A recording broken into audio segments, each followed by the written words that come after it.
Welcome back. It's an honor to have Max on today. I met Max. It's a funny story actually because I went to LA for work, and I went to In-N-Out Burger, and I saw these big burly guys, friendly looking, albeit friendly looking, with Hong Kong national rugby team gear on. And I approached Max and I said, "Oh, can I take a photo with you guys?" And he was really friendly, and I started following him on Instagram since then. So I really appreciate him taking out the time. Max, if you could give us a bit of introduction, who you are, and then if we get right into it, how did you get into this? Yeah, mate, awesome to be here and chat. Obviously, quite a chance meeting, and caught in probably not a good advertisement for my professionalism as rugby, caught in In-N-Out Burger, but a treat once in a while, you know. I'm a professional rugby sevens player based in Hong Kong. I was born and raised in Hong Kong. Family are British. I've actually never lived in England though. Accent, things like that, I've just picked up through my time here, friends, things like that. In the UK, people think I sound American sometimes, which is odd, but I feel like I am culturally fairly British, but Hong Kong has always been home. I played sport like religiously when I was a young kid. Cricket, rugby, football, swam, ran, tennis, squash, anything with a bat, ball, racket was something, you know, my dad really was an inspiration for me in that regard as well. All he wanted to do was sort of play with my brother and I sport-wise. And I went to school here, high school, went up, started playing rugby about 9 years old. Actually, I was in Cyprus for 4 years, living there in between Hong Kong, where I started. That's where I first started playing rugby, which was rugby league. Came back to Hong Kong for high school, started moving up the sort of age grades in Hong Kong, playing for the national side. Went to university in Wales, played rugby there. Had a few nasty injuries growing up, you know, in those key periods of time, 1920. Ended up coming back to Hong Kong and started playing full-time rugby sevens with the Hong Kong Rugby Union in 2013. And then had some time in Japan playing professionally back in Hong Kong. And then the sort of culmination of that was a 2020 tournament, was just where I met you when we were on the way to South America. So it's just part of the job was traveling to South America to play in these tournaments, and then our chance meeting. So I guess that brings us to where we are today. So a lot of questions come from that in terms of, there wasn't a push for you to get into rugby from your dad. It was, you tried a lot of things and that was what you gravitated towards? Yeah, I mean, I spoke about this a little bit. I've had to think about this a lot. Rugby, it was no push. It was everything. It was like a jack of all trades type thing, you know, like you'd have rugby training on Monday, football training on Tuesday, you'd go to cricket on Wednesday morning, you'd swim on Thursday. It would be I was very much encouraged to try everything. And then as you get a little bit older, you know, as you know, at school, you sort of start to specialize somewhat in some sports. And I went down the football and rugby avenue, which I really enjoyed. And then as I started to move to study abroad in the UK, that's where I really focused on rugby. Did you think that I want to pursue this because I'm good at it and I know I can kind of get somewhere with this? Or was it more, it was just, I enjoy this more than the other things? It was, I mean, I've always wanted to be a professional rugby player. That was sort of, you know, 15, 16 was where I was like, nah, this is what I want to do. And I found myself excelling a little bit in the sport. To be honest with you, more so because it's a sport that is not massively skill focused. I felt that you could make a career out of it by, you know, your work ethic, your physical prowess. You know, skill obviously is an element. We'll talk about that, you know, later on. But it was definitely something that I enjoyed the most because you really were rewarded for true work ethic, and that appealed to me a lot. And Wales, I mean, I that's probably our most frequented holiday destination because it's only about 3.5 hours from us, and that like Wales is big on rugby, right? So what was it like training there compared to Hong Kong? Yeah, massively. I mean, there's not many countries in the world still, maybe New Zealand, the Pacific Islands, where rugby is the sport. So that was a fantastic experience. And it was a real baptism of fire for me, having grown up quite a sheltered life in Hong Kong, to go to Wales and essentially get beaten up for 4 years in the leagues there. And it was fun. I played in the Welsh Premiership for Cardiff, and got to play across Britain in the British and Irish Cup and things like that. So it was a real eye opener for me, because it meant so much to people, and I really enjoyed that. You play in the towns where the rugby club is the focal point of the town, and traveling around, and it was a fantastic experience. Yeah, so we had a discussion off camera, and I was talking about how when I was at university, if there was ever a football game on and there were football fans coming back, and I was in a carriage of football fans, they'd be yelling and chanting and a lot of drink, and I'd feel a bit intimidated the way I look and stuff. But I also worked next to Twickenham Stadium, so I met thousands of rugby fans on a weekly basis, and I never had that same kind of feeling of intimidation or feeling threatened, and just the group was different as well, the demographics. So it was like fathers with their kids and families, as opposed to big groups of guys. So have you noticed that?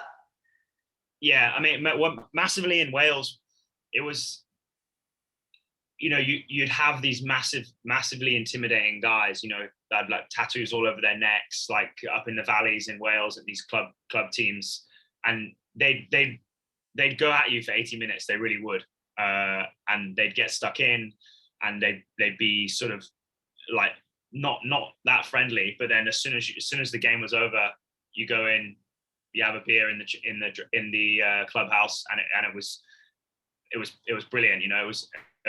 And that it meant something to everyone there, and the game kind of transcended. It was more than just a game, which I thought was pretty special. And it was such a, it had the fact, like I said before, the club was the focal point of the town. It's a family thing, and it seems like it's played in such positive spirit, the game of rugby, and that is something that I admire massively. Amazing.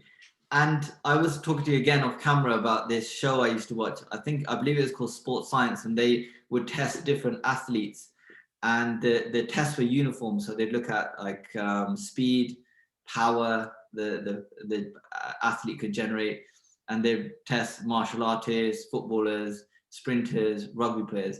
And on that show, rugby players always came out on top in terms of overall, from a agility perspective, power perspective, just sheer strength, speed in it.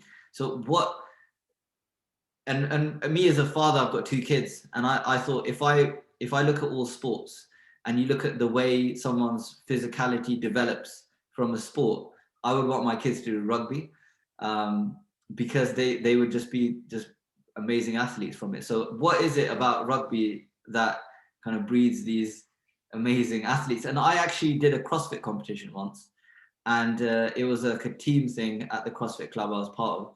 And the other guy in the team was an ex-rugby player. He didn't play at your level. He was just kind of like regional, but he was lifting the heaviest stones. He was the strongest person in the club, and I think it was a 30 kg kettlebell he was throwing around like it was nothing, and running, he could do everything. So what is it about rugby that it attracts those kinds of people who are just phenomenal athletes, or is it the training? I think I think you're right. It's the physicality of the sport, where essentially you're playing, for 80 minutes for 15s rugby. The speed of the game is quite fast, especially nowadays. And then on top of that, so you have the sort of speed and movement of a game like football, but on top of that, you have these collisions. And I think the one thing that pushes rugby athletes above others occasionally is the ability to withstand collisions, and multiple collisions across 80 minutes. And you have these guys who are 100, 115 kilos, but can move fast across the ground, and you've got to stop them, and they've got to run into you. And it's that building that resilience, the collision aspect of it makes the game such a physical challenge. And then you throw on top of that the advent of rugby sevens, moving away from 15s now, and you have those same players, but there's only 14 of them on the field with 7 on each side. You then have the added variable of the space now available to you. So if you're not quick, you're going to get exposed. If you're not strong, you're not going to get exposed. And it kind of it means that you have to have everything to be somewhat successful in rugby, especially in sevens. And the game, the game is tough to have to maintain that. And there's obviously, you'd have to develop your training. Is there a point of diminishing returns? Are you going to be too heavy and then you're moving slower? Are you going to be too light and then you're moving, then you're going to get pushed off the ball and things like that. So it's a tough paradox to find and become like sort of the optimal athlete. But I think just the collisions that make it the most tough to withstand. And it's impressive. There's a lot of impressive guys.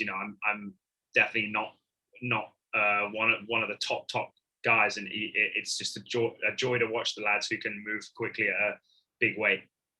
And how do you find that balance? Because just from an everyday weekend warrior perspective, usually the guys are lifting the heavy weight, trying to get the t-shirt muscles, and the girls on the cardio machines, and the guys might play football once a week too, and that's their cardio. But how do you get strong and maintain your athleticism? And what does the training look like? How does that look like? Yeah, I mean, that's the thing, isn't it? It's tough. Like you touched on, being part of a CrossFit community, like that sort of mixed modal training style in CrossFit, where you're lifting weights continuously at pace it would be a good start of functional training. So we use a lot of sleds, med balls, that type of training, and it's not, and also, I would say it's more to do with moving weights faster.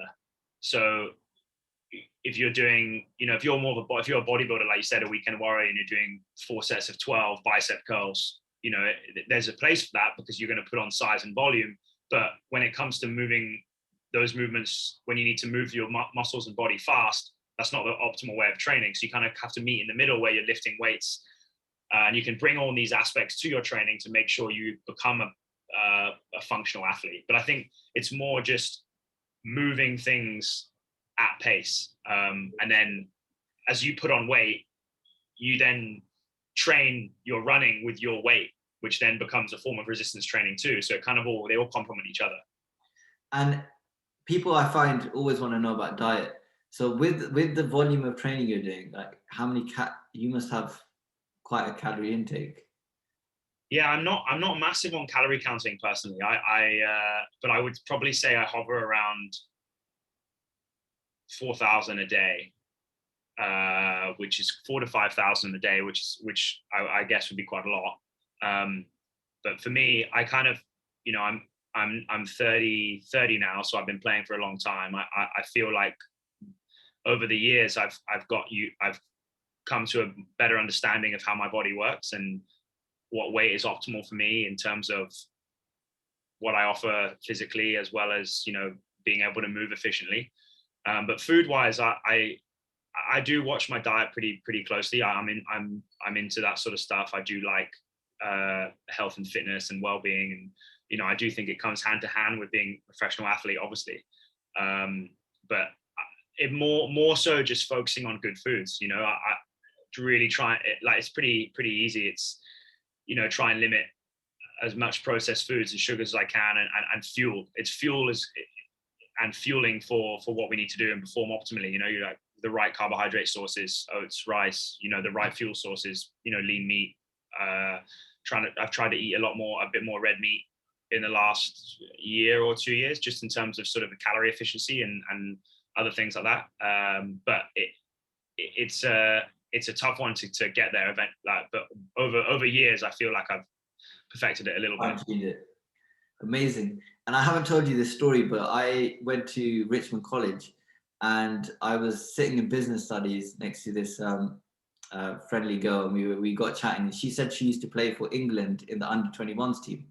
And I said, "Have you got any injuries?" And she was like, "Nah, not really. I've broken this finger, this rib, this collarbone." But she was like, "Oh, it's not as dangerous as horse riding, where I've got this injury and this injury." And so how have you managed to stay playing for so long, given the kind of, I've met some American footballers and they think rugby players are crazy. They think they would never never do what you guys do because of you don't have any protection. You're running into speed. I always that's a great, the balance between American football and rugby is a great one. I always think, obviously I'm biased, but I defend. But as a kid, when you play rugby, technically, because you've got no pads, you're taught to play the game to a technical proficiency. You're taught this is how you protect yourself when you tackle people. This is the optimal way to, you always see the bigger they are, that the little kids, the bigger they are, the harder they fall. And the little kids put their head in the right place and they're able to topple the big lads because there's a much more technical element to it. In football, American football, I feel like the padding gives people this sort of false sense of security that they're invincible, and there's no technique to it. You power drive people with your head and things like that, and that has its own negative consequences. And obviously there are injuries in rugby, but I think the beauty of it is a more technical game, and that's how you kind of get away with it. In terms of injuries, to be honest with you, I've been quite unlucky. Well, unlucky, bad. I've had a lot of bad injuries in my career. I think the big sort of realization with dealing with them for me was understanding that if you are a professional athlete, feeling 100% and optimal at all times might be an unrealistic goal. That's really interesting. Of course, you peak for competition and things like that. But when we were speaking earlier about the resilience you need to build, I think you need to sort of understand that you have to play a little bit sore. You have to, and for me, it's constantly throughout the training period is just always rehabbing, always doing structural balance, things like that, making sure joints are strong, making sure muscle groups are strong, looking after your knees, looking after your shoulders, especially in rugby. Like for me, I've had 3 ACL ruptures. On the same knee, yeah. And 2, I've dislocated my elbow twice, which actually were not bad injuries. Those were okay. You just kind of pop it back in and it's like crack on eventually. But the knee ones were bad. And the knee injuries were kind of my segue into health and fitness, because it really made me appreciate how resilient the human body is. And I have, and coming back from injury, it mentally is real challenging.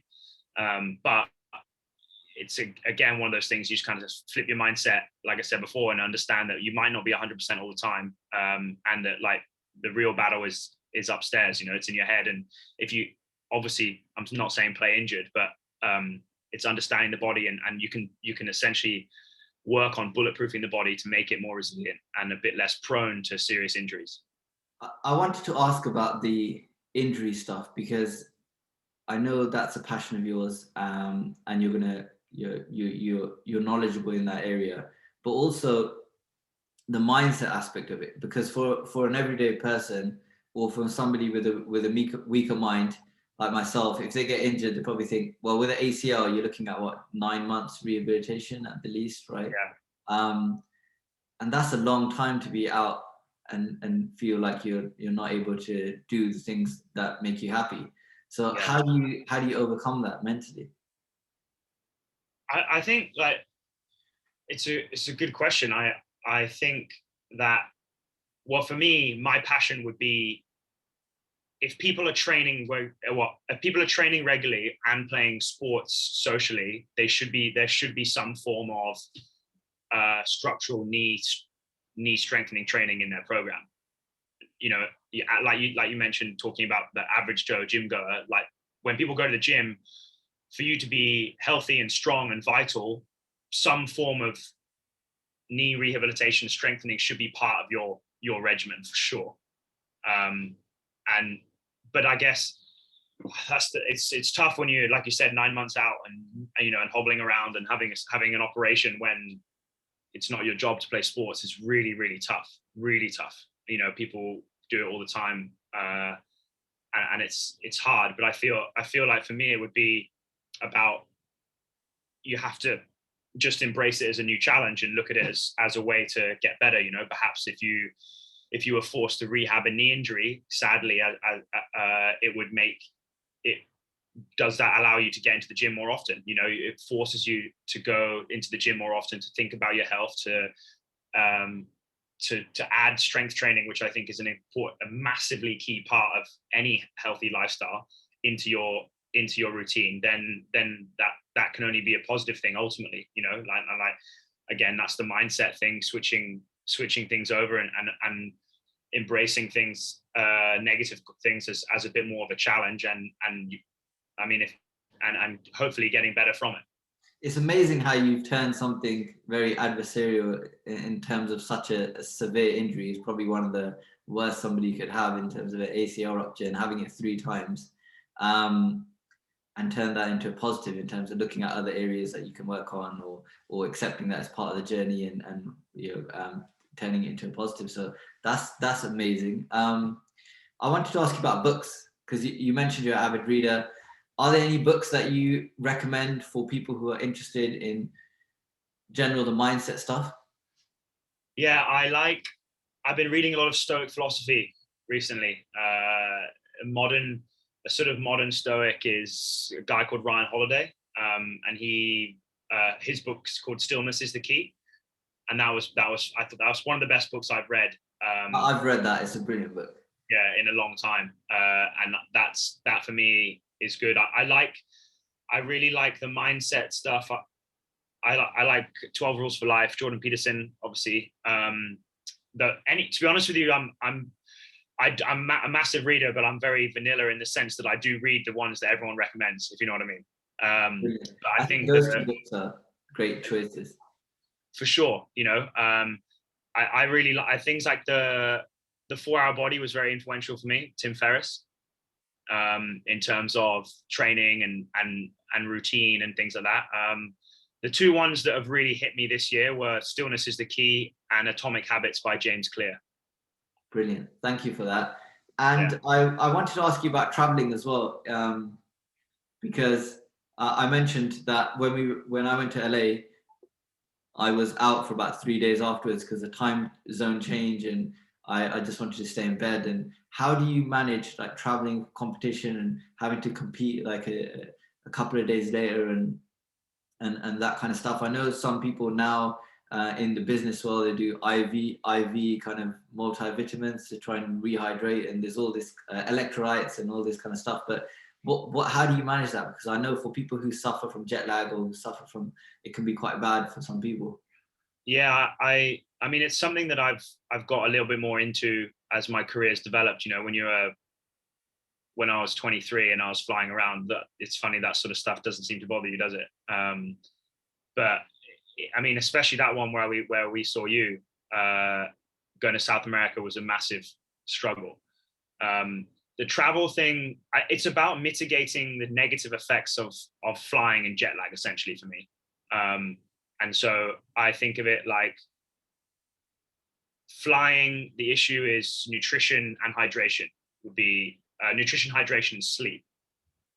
So hydration would be you have an electrolyte tablet, like we have like effervescent tablets, so we can just pop in some water to replenish your electrolytes. It's very dry on a plane. So that's a huge one for me. The one I've been doing recently, which has been massively helpful, but might be quite challenging, is fasting on flights. So I've been reading a lot of stuff on the effect of the gut and jet lag. So your gut essentially knows what time it's eating based on habit. So if you eat on a plane and in the airport, you're telling your body you're on a different time zone already. So the big one it's really helped this in the last few years is not eating on flights. And I know it's tough. The air hostesses must be thinking, what's this guy probably eats so much, why is he not eating anything? Yeah, massively. But it's, you know, I kind of got into fasting a little bit as a sort of performance tool recently, and that would be a big one for me, which is fasting during the flight and holding out until you can get there, and then having your first meal is a good nutritious meal where you are in the right time zone that you want to adapt to.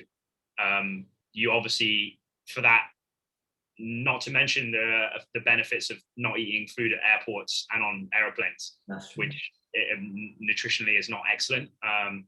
So that's been a big help for me in the last few years. And then kind of come down to mental resilience. Sometimes we do, so the more regional tournaments will fly on Thursday, rest Friday, play Saturday and Sunday, tournament, come home Monday. So these flights are only, 3 or 4 hours, but it's still tough. Sometimes you just kind of got, it's a bit of a mental battle, isn't it? Your body, your mind's saying you're knackered. You just got to say, we've got to crack on, and kind of a good way of doing that is exercising. That would be the other one. As soon as you can get somewhere, get a bit of a sweat on, even if it's in your hotel room, especially nowadays. I assume people traveling a little bit now are potentially confined to a room or house for a few days, at least after they travel. Just get moving, and you can sort of really try and wrestle it back like that. Fasting's grown in popularity, I've noticed, over the last maybe 5 to 10 years. A lot of people have looked into it and heard about it. And I've met a lot of people who are anti-fasting in more so in the running world, because they say, they don't have enough glycogen, so they can't exercise, and they feel weak, they don't feel strong enough, or they can't run as long as they used to, and that kind of stuff. And obviously these are weekend warriors who I'm talking about, not professional athletes. So what's your take on it? How do you manage that? Do you find that you can't get as much out of your workouts, or are you losing muscle mass? Or some people believe it increases cortisol, so you get fat and that kind of stuff. Yeah, it's not for, obviously it's the same with anything at the moment in the health and fitness and sort of nutrition space. It's very polarizing. I think for me, it's more of as long as you manage it. It's hard if you're, like I said, if the runners are probably spot on. It's hard it's hard to get the right balance between fasting and making sure you're not undernourished and underfueled for activities, right? For me, I use it occasionally, just as like a reset for my stomach and gut and things like that, for having longer fasts once every 5 or 6 months. I think it's a great tool for people who are looking to lose weight potentially, in terms of just calorie restriction. You set a time on your phone. It's kind of a mental challenge. It's quite good. And I find the mental adaptations in terms of not being reliant on food for mood and things like that is pretty good. Or if people get hangry sometimes, or they get moody if they haven't eaten. But if you kind of practice being in a fasted state, your body kind of adapts to the stress of not being sort of fed and needing to top up all the time on sugars and things like that, which I think is quite good. Yeah. I wanted to build on that, because clearly you're very mentally strong. Most people I know wouldn't be able to do a prolonged fast, and you're competing in different countries, and you've got a nation relying on you in terms of sport.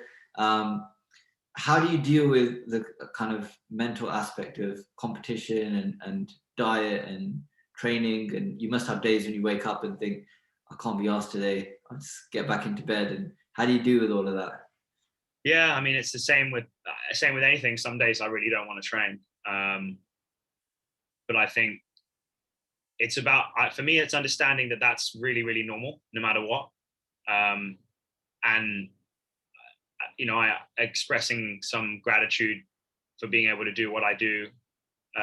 It really, really helps me. I'm like absurdly fortunate to be able to play sport professionally, and that expressing that gratitude gets me through the days that I don't want to, for sure.